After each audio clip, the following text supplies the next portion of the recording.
Hello students, welcome to JJS classes.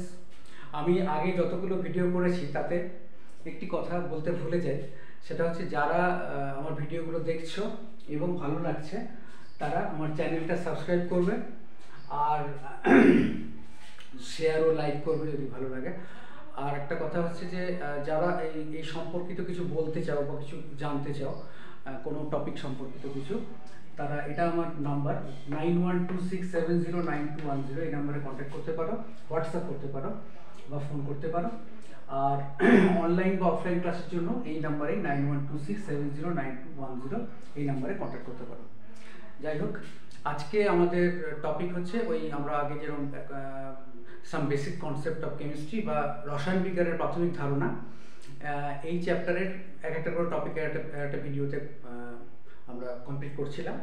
তো আজকে যে টপিকটা করবো সেটা খুব ইম্পর্ট্যান্ট, লিমিটিং রিয়েজেন্ট। হ্যাঁ, এটা স্টয়চিওমেট্রি আন্ডারে, ওয়েস্ট বেঙ্গল বোর্ড হলে স্টয়চিওমেট্রি বলে একটা টার্ম আছে, দেখবে তার আন্ডারে পড়ে লিমিটিং রিয়েজেন্ট। ঠিক আছে, লিমিটিং রিয়েজেন্ট খুব ইম্পর্ট্যান্ট একটা term, limiting reagent. Limiting reagent হচ্ছে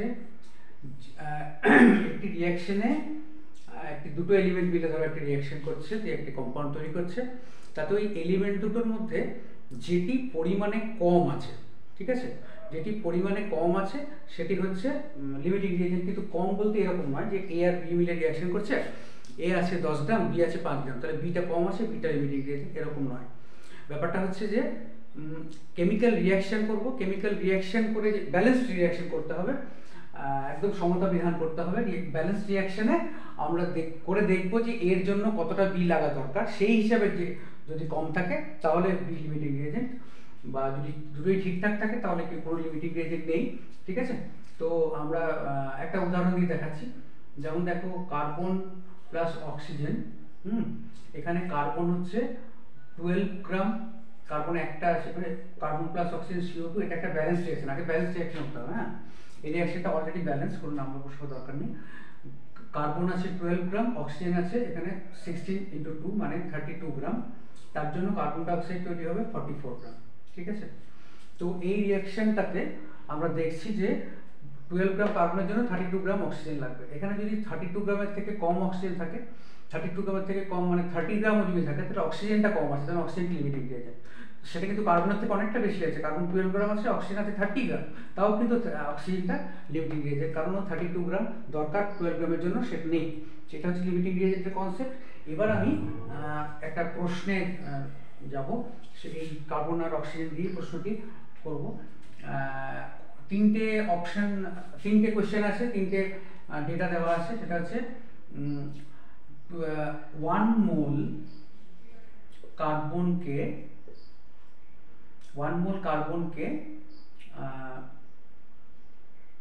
বাতাসে পোড়ানো হলো, বাতাসে পোড়ানো হলো তাহলে কতটা কার্বন ডাইঅক্সাইড উৎপন্ন হবে। সব ক্ষেত্রে কার্বন ডাইঅক্সাইড কতটা উৎপন্ন হবে এটা হচ্ছে কোশ্চেন। নাম্বার 2, 1 মোল কার্বনকে 16 গ্রাম অক্সিজেনের সাথে বিক্রিয়া করানো হলো, তাহলে কত গ্রাম কার্বন ডাইঅক্সাইড পাওয়া যাবে। নাম্বার 3, 2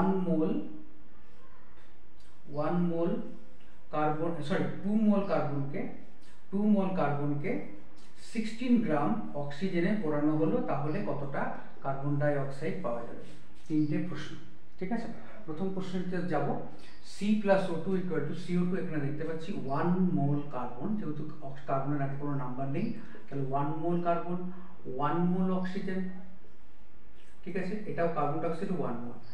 ঠিক আছে, তাহলে এখানে সবসময় আমাদের দেখতে পাচ্ছি কার্বনকে মোলে দেওয়া আছে, তাহলে এটা 1 মোলই থাক।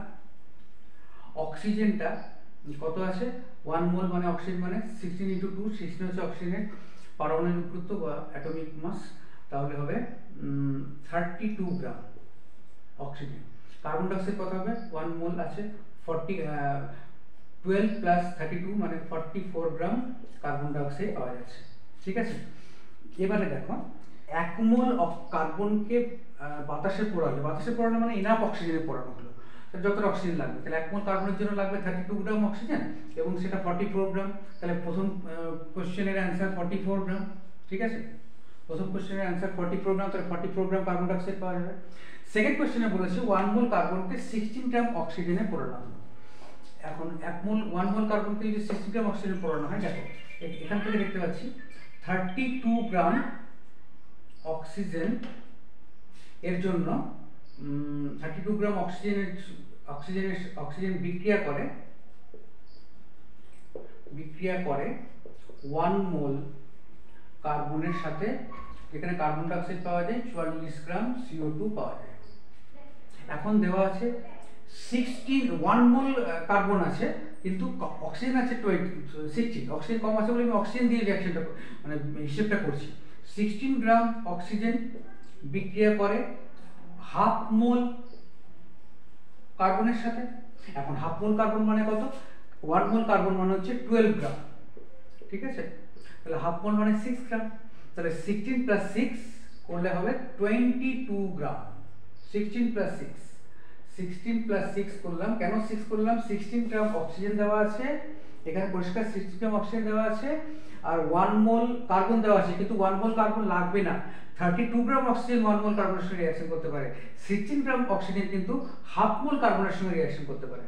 সুতরাং সে হাফ মোল কার্বন মানে 6 গ্রামের সঙ্গে রিঅ্যাকশন করলে হবে 22 গ্রাম CO2 তৈরি হবে। ঠিক আছে, 22 গ্রাম CO2 তৈরি হবে। কোয়েশ্চেন নাম্বার 3 তেও দেখো 16 গ্রামই অক্সিজেন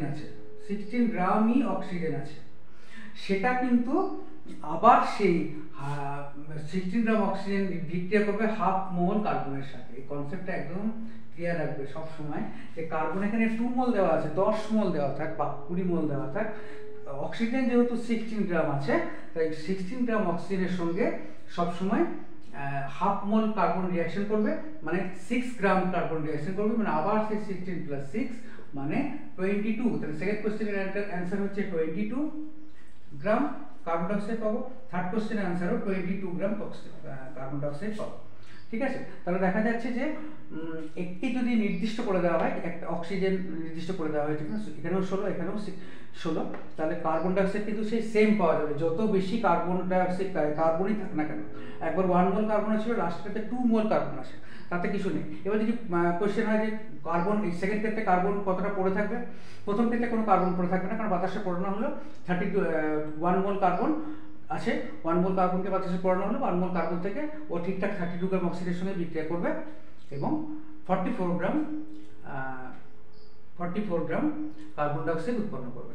কিন্তু সেকেন্ড ক্ষেত্রে কার্বন আছে 1 মোল, কিন্তু হাফ মোল লাগবে, দেখলাম 6 গ্রাম লাগছে, তাহলে কার্বন পড়ে থাকবে কত? 6 গ্রাম, কারণ 12 গ্রাম দেওয়া আছে, হাফ 1 মোল কার্বন দেওয়া আছে মানে 12 গ্রাম দেওয়া আছে, তাহলে তার হাফ রিঅ্যাকশন করেছে মানে 6 গ্রাম, তাহলে হবে 6 গ্রাম কার্বন পড়ে থাকবে। আর সেকেন্ড ক্ষেত্রে 2 মোল কার্বন আছে, তাহলে এবার 2 মোল কার্বন মানে হচ্ছে 24 গ্রাম, 12 ইন্টু 2, 24 থেকে 6 রিঅ্যাকশন করেছে, আমরা দেখলাম আগে হাফ মোল রিঅ্যাকশন করেছে, তাহলে 18 গ্রাম কার্বন পড়ে থাকবে। ঠিক আছে, এটা যদি কোয়েশ্চেন করে, এখানে সেটা করেনি। এই কোয়েশ্চেনে শুধু কার্বন ডাইঅক্সাইড কতটা উৎপন্ন হয়, প্রথম ক্ষেত্রে 44 গ্রাম, তারপর 22 গ্রাম, তারপর 22 গ্রাম। আশা করি এই লিমিটিং রিয়েজেন্টের কনসেপ্টটা ক্লিয়ার হবে বা হয়েছে। ওকে, ধন্যবাদ।